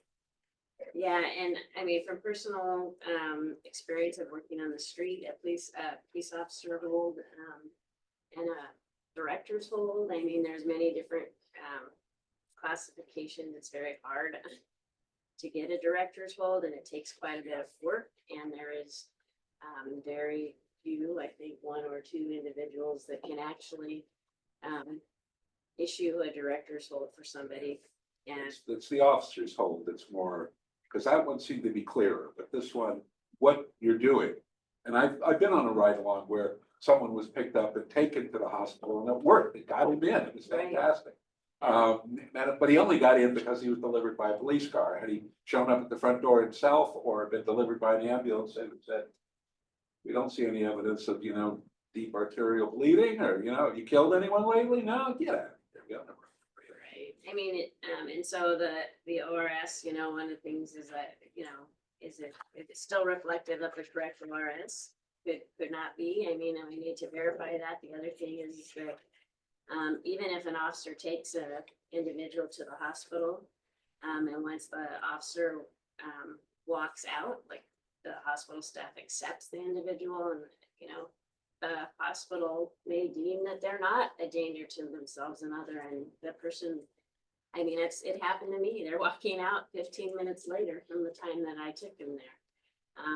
But I mean, there's, pretty specific guidelines on they have to be a danger to themselves or other, make statements if they want to kill themselves, etc. So, yeah. And the other thing is the formatting of this document. I mean, some of the titles, we don't even use some of these titles anymore. I mean, again, I'm going to say, you're right. There's a lot of work that needs to be done on this.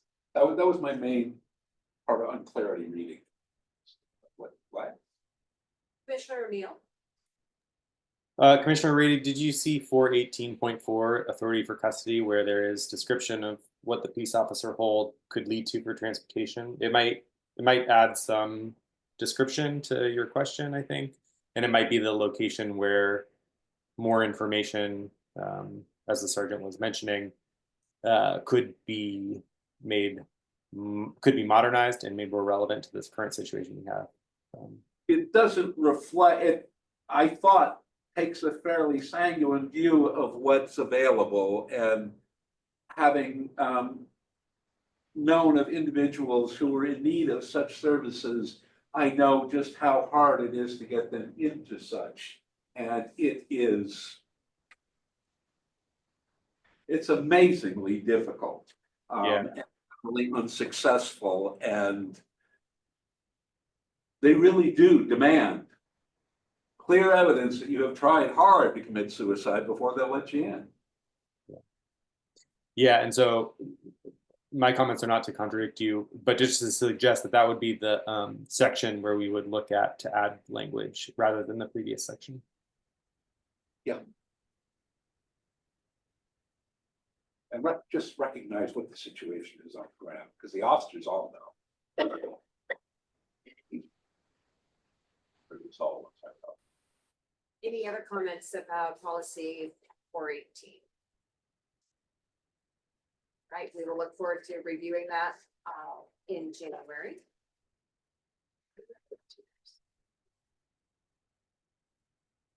And then the next item on the agenda is welfare checks. And this came up during our work plan, during our work retreat about a year and a half ago, my goodness gracious. As far as the welfare checks, how it relates to law enforcement. And so we do not currently have a policy or procedure regarding welfare checks. I see in our packet, we've been provided the Oregon Caretaking Law information sheet, which gives a little bit of information about the welfare checks. Vice Chair Shivers, I know that this one was highly weighted on your list of things to review. Yeah, so a little bit about the background behind the welfare checks. I have a friend who was experiencing a bipolar attack of some kind, and their parents ended up calling the police to do a welfare check for them. It was an incredibly traumatic experience for a lot of reasons, some of which was the nature of the crisis, and some of which is misunderstandings by the officer as to, perceptions of danger and, amount of force and how to use it. And I've also had friends who have had their lives saved because of welfare checks. So ensuring that our officers, particularly new officers, have clear guidelines to follow to minimize the trauma of those situations they're walking into, both for themselves and for the welfare of the person they're doing these checks for, is paramount as far as I'm concerned. And the current lack of guidelines, I think, contributes to misunderstandings in general. So that's the main thing that I want to clear up with a more formal policy. Their department does have a policy on welfare checks, and I'm sure that I provided that to Holly to provide to you guys, and I'm apologizing that's not in your packet. It's very short, and it really has to deal with welfare checks and the authority of the police department to enter a person's dwelling to conduct a welfare check. And so I mean, I know the policy isn't a lengthy policy, it's about a page and a half. But it is specific to the authority and what the circumstances are for when they can enter individuals' residence to check on them. So anyway, I just wanted to clarify that there is a policy, but it's very specific to that authority and not in detail of all the other things that I think that you mentioned. Yeah, sorry, I didn't phrase my words very well on that.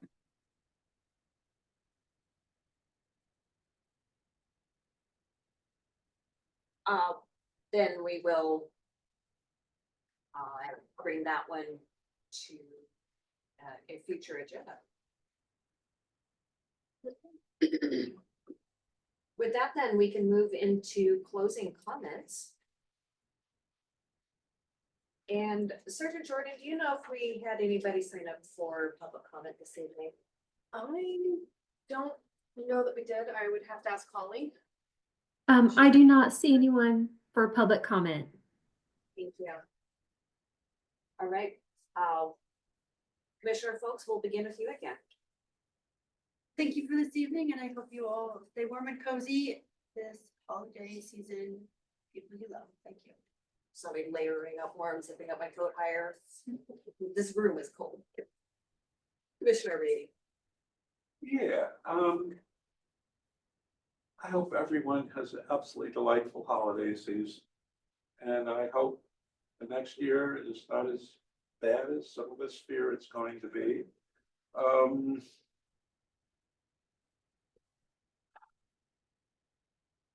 I'm a little concerned about our discussion regarding the feeding in the park. And I just fervently hope that it is handled exceedingly carefully and with great discretion and patience. I have relatives who are already talking about getting themselves arrested if it happens. So there will be public reaction. And I don't think it's something that needs to be on the department's face. It's unfortunate, but I hope a way is found that will minimize the damage all around. Commissioner Reedy, let me inquire. What would your recommendation be for police commission on this if the situation is a violation of city ordinance? And if EPD is showing up in enforcement of that ordinance, is there any role where you see police commission playing a part? The police commission really has no role that I see because we just recommend policy. And this is not a policy, this is a tactical decision and a political decision made by the department of the city. I'm only as a citizen who has concern for the department and, wishes that it, do well, that it not, because it won't come out of it looking good. It's not the department's fault that is the case, but it is the situation that we face, that no matter where homeless people gather, there are problems. They're also people. They are members of our community. And to expect them to be kept dispersed constantly because it annoys other people is to kind of overlook their situation. And there is not an immediate, obvious answer that I can recommend, well, not on the local level. So, yeah, I just hope it's Merry Christmas and Happy Holiday for everyone who's involved in the situation, including the people who are cold. Commissioner Lyman. Thank you, Chair. I would just suggest that I found the last policy discussion just premature, examining the policy before you've had the chance to go through all of that. I think that just was not, it's unfair to you. It's unfair to us a little bit. I mean, so I would just say that it should come to us. We could make agenda adjustments or whatever. And again, I'm not being critical. I'm just saying that for the most expedient and efficient and productive workflow of this commission, I think that having gone through it and updated it with the obvious before having us look at it would be a good use of everyone's time. But with that, thank you so much for the work that you've done. And I don't know if we see you at our next meeting. So thank you, Sergeant Barong, for everything. It's been, you really have been a valuable resource for my time on this commission. And I am grateful for it and I appreciate it. And your service to the city for all those years as a uniformed police officer. So thank you. And everyone have a happy and healthy holiday. So, thank you, Chair. I will say that I think we put Sergeant Barong in a rather untenable position by putting things on our work plan and prioritizing them without necessarily accommodating the fact that she's been trying to retire for a while now.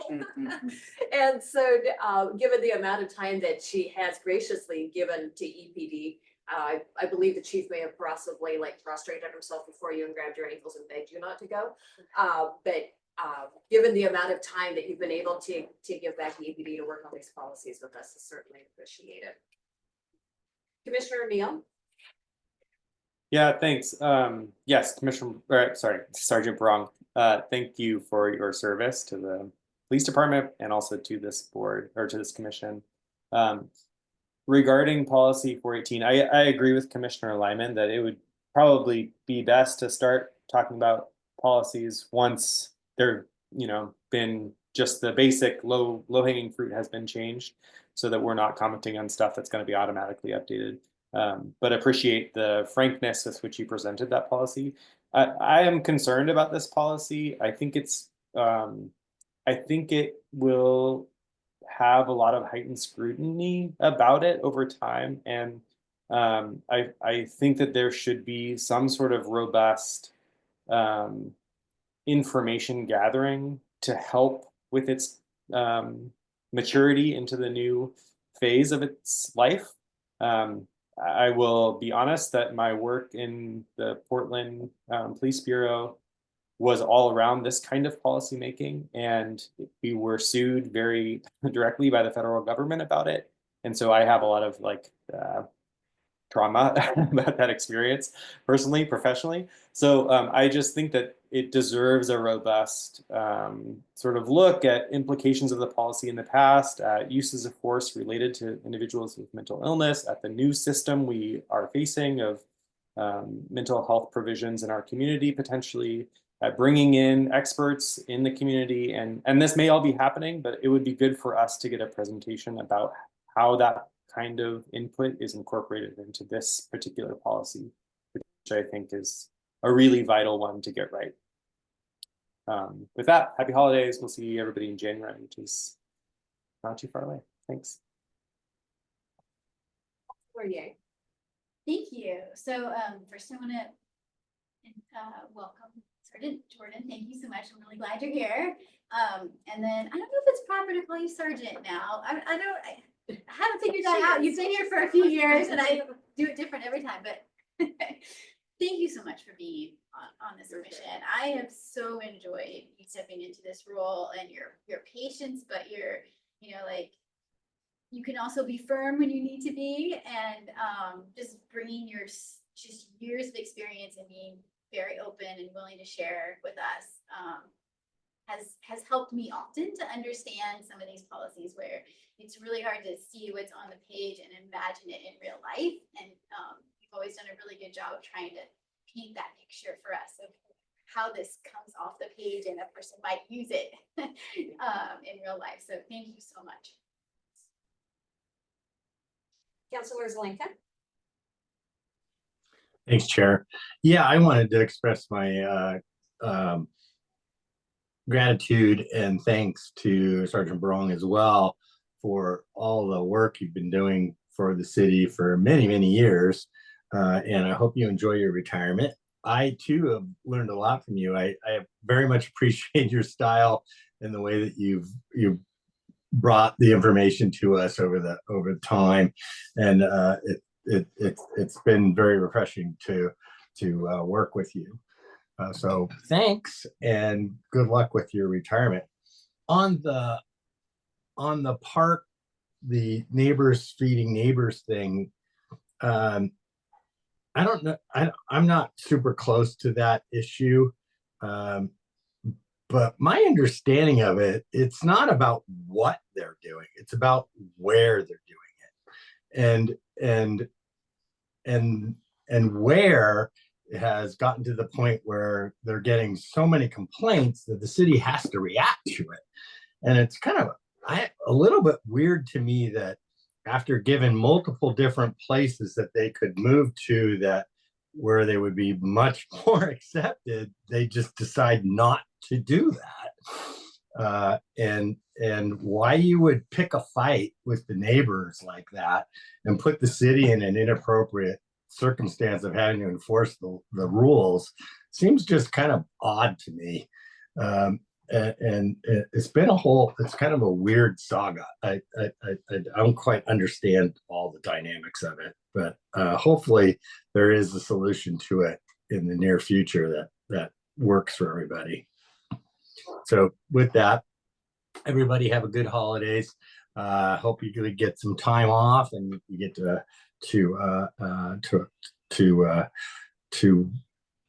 rest and recuperate and come back next year.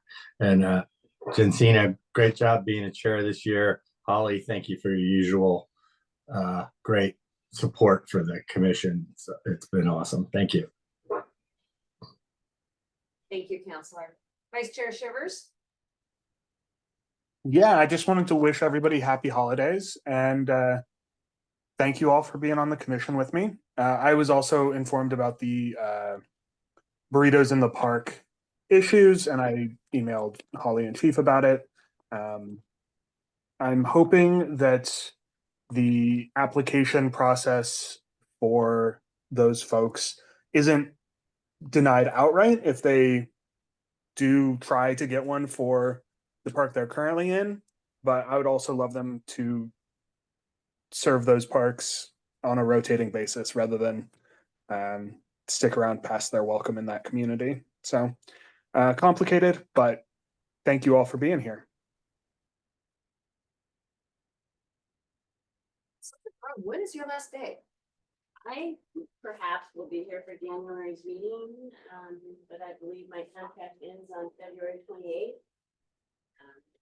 I may, if Sergeant Jordan becomes ready to go and I can hand the baton to her immediately, then that'll be just kind of riding off into the sunset. I'm thinking maybe mid to end of January. And how long have you worked with the police commission? This is 3 years now. Yeah. Wow. Well, thank you very much for your No, patience. it's- You've seen it's been many a of us pleasure. come and go. It's been a pleasure. I have enjoyed it. And I always appreciate the information and the discussion that we have. And I know that sometimes you guys feel that maybe I don't want to hear it or I don't want to incorporate it, but that's not the case. I think that discussion about it always enhances what the policy is in the end. So having your involvement is very helpful. And I hope that you all feel that and open to that to continue to do that with Sergeant Jordan. I think she'll be excellent at it. I think that you strike a very nice balance of receiving our feedback with grace and making us feel heard, all at the same time bringing your perspective from working on the street to what is actually feasible as a law enforcement officer. And I really appreciate how sensitive you've been to the emotions, the perceptions that are expressed in these meetings, and your willingness to accommodate some of these requests that many of them may be very unpopular. So thank you for that. And we look forward to having Sergeant Jordan filling your shoes, and you could just do that immediately, right? It'll be seamless. Yes. All right, folks. Well, this is our last meeting for 2024. We will reconvene in January. Thank you very much for this year, and meeting adjourned. Thank you. Bye.